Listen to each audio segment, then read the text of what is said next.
नमस्कार दोस्तों, मैं हूं आपके साथ सुकन्या सिंह। चलिए इस वीडियो के माध्यम से मैं आपको अभी तेजी से बिहार की अहम खबरें बताने वाली हूं जो आज के दिन लगातार सुर्खियों में बनी रही। एक खबर जो पूरे दिन सुर्खियां बटोर रही है वो ये कि आरजेडी की तरफ से आरजेडी नेता विजय प्रकाश ने एक ऑफर दिया है जेडीयू को, मुख्यमंत्री नीतीश कुमार को। ऑफर ये है कि नीतीश कुमार को तेजस्वी के साथ आ जाना चाहिए और तेजस्वी को मुख्यमंत्री बना देना चाहिए और नीतीश कुमार को केंद्र की राजनीति करनी चाहिए और खुद को 2024 के लिए पीएम कैंडिडेट के तौर पर अपनी दावेदारी पेश करनी चाहिए। ये ऑफर है आरजेडी नेता विजय प्रकाश का जेडीयू को, नीतीश कुमार को। देखना होगा कि इस ऑफर पर जेडीयू का क्या रुख होता है। फिलहाल जेडीयू इस ऑफर को बहुत ज्यादा सीरियसली नहीं ले रही है। बता दें कि अगर इस ऑफर में दम होता है, अगर जेडीयू इसको सीरियसली लेती है तो क्या कुछ बिहार में हो सकता है। बिहार में मैजिकल फिगर सरकार बनाने के लिए 122 का है। फिलहाल महागठबंधन के पास 110 सीटें हैं जिसमें आरजेडी, कांग्रेस, सीपीआई-एमएल, सीपीआईएम और सीपीआई पार्टियां हैं। अगर जेडीयू अपनी 43 सीटों के साथ आ जाती है तो कुल आंकड़ा महागठबंधन का 153 का हो जाएगा,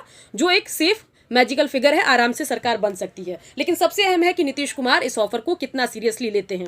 चलिए बढ़ते आगे, रुक करते हैं अगली अहम खबर का। अगली अहम खबर जो है वो ये है कि अरुणाचल प्रदेश कांड को जेडीयू भूलने को तैयार नहीं है और गाहे बगाहे जो उनका जख्म है वो छलक उठता है। और एक बार फिर से अहम बयान आया है जेडीयू के प्रदेश अध्यक्ष वशिष्ठ नारायण सिंह का। उन्होंने कहा कि बीजेपी ने गहरा जख्म दिया है, अरुणाचल प्रदेश में जो हुआ वो गलत हुआ।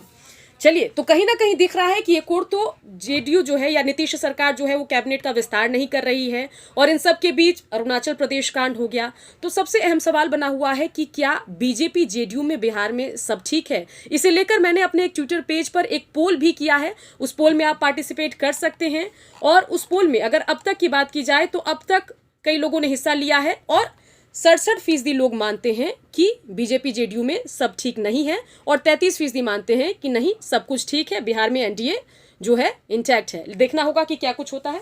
चलिए बढ़ते आगे, तीसरी अहम खबर, जूनियर डॉक्टरों की हड़ताल जो है वो जारी है और सरकार के सख्त रुख का भी कोई असर जूनियर डॉक्टरों पर नहीं पड़ रहा है।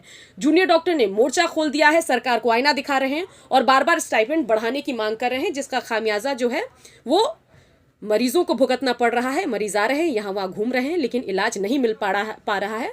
अब सबसे अहम है कि इस पर जो डेडलॉक बना हुआ है उसको तोड़ना चाहिए। सरकार को इनके स्टाइपेंड बढ़ाने पर या तो बातचीत करनी चाहिए या इनको समझाना चाहिए, लेकिन उस ओर कोई कवायद बढ़ती हुई नहीं दिख रही है। इन सब के बीच चौथी अहम खबर बिहार के लिहाज से ये रही कि किसान संगठन का राजभवन मार्च आज हुआ। किसान आंदोलन जो है उसकी आंच अब बिहार में दिखने लगी और किसानों को राजभवन मार्च के दरमियान कंट्रोल करने के लिए पुलिस को लाठीचार्ज भी करना पड़ा।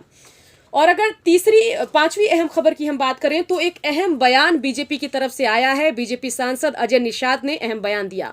वो ये कि बिहार में कानून व्यवस्था ठीक नहीं है, 2005-2010 के जैसा नीतीश कुमार काम नहीं कर रहे हैं और बिहार में क्राइम का जो ग्राफ है वो बढ़ रहा है। इस पर नीतीश कुमार को काम करना चाहिए। तो पहली जो दो खबर थी और आखिरी जो खबर थी उससे पूरा देखकर लग रहा है कि बीजेपी जेडीयू में कुछ तो ठीक नहीं चल रहा है। खैर, समय का इंतजार करना होगा, कुछ समय के बाद साफ हो जाएगा कि क्या सिर्फ प्रेशर पॉलिटिक्स चल रही है या सब ठीक है या सब नहीं है। और इन सब के बीच आप पूरे दिन न्यूज़ 18 बिहार झारखंड के जरिए बिहार झारखंड की खबरें देख सकते हैं, घर से भी, अपने टीवी चैनल के जरिए भी। साथ ही आप हमारे यूट्यूब चैनल को, न्यूज़ 18 बिहार झारखंड के यूट्यूब चैनल को सब्सक्राइब करके यूट्यूब से भी आप हमें लाइव लगातार देख सकते हैं। और इसके अलावा जियो टीवी के जरिए भी आप हमारे साथ न्यूज़ 18 बिहार झारखंड के टेलीविजन स्क्रीन के माध्यम से हमसे जुड़ सकते हैं या जियो टीवी के भी माध्यम से आप न्यूज़ 18 बिहार झारखंड देख सकते हैं। इसके अलावा अगर आप मुझसे पर्सनली कनेक्ट करना चाहते हैं तो आप मुझे ट्विटर पर फॉलो कर सकते हैं और साथ ही आप मेरे फेसबुक पेज या प्रोफाइल के जरिए भी मुझसे जुड़ सकते हैं।